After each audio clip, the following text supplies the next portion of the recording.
Сәлеметсіңдер ме балалар? Бүгінгі біздің сабағымыз математика негіздері. Тақырыбы шар, текше, цилиндр. Сабағымызды шаттық шеңберден бастаймыз. Қуанамын менде, қуанасың сенде. Қуанайық достарым, арайлап атқан әр күнге. Жарайсыңдар балалар. Балалар, қараңдаршы, бұл ғажайып қапшық.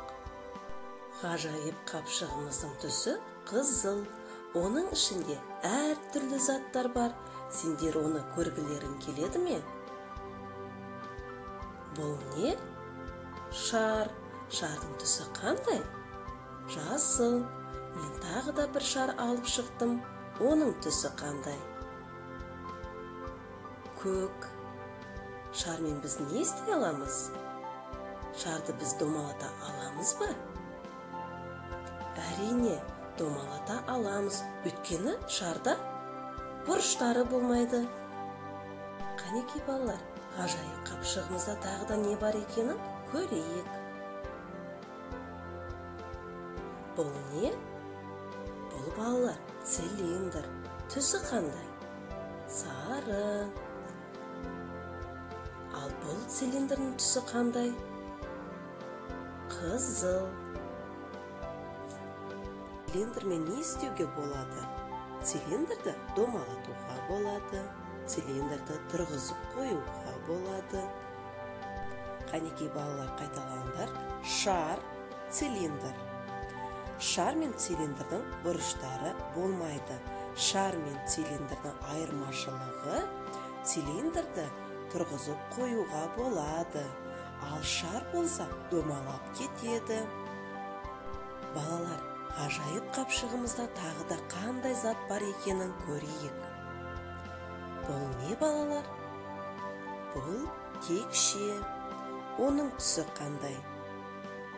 Қызыл. Мына текшенің түсі қандай? Тоқ сары.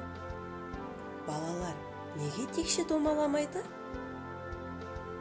Өйткені текшенің бұрыштары бар. Текшені тұрғызып қоюға болады. Балалар, текше мен цилиндрді тұрғызып қоюға болады. Ал олардың айырмашылығы цилиндрді домалатамыз, ал текшені домалата алмаймыз. Қанекей балалар, енді сергіп алайық. Он қолымда 5 саусақ, сол қолымда 5 саусақ. Қосып едім екеуін, болып шықты 10 саусақ. Жарайсыңдар балалар, ал енді балалар дәптермен жұмыс. Балалар, бірінші тапсырмада пішіндерді ата.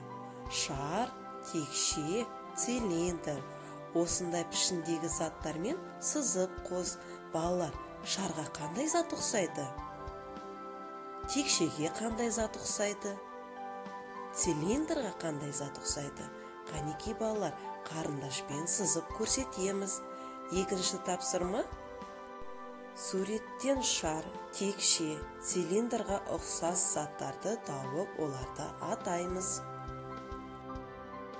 Үшінші тапсырма. Пішіндерді сана. Тиісті цифрды қорша. Төртінші тапсырма.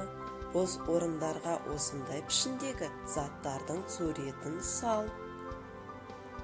Ал енді балалар, біз смайлик арқылы сабағымызды қорытындылаймыз.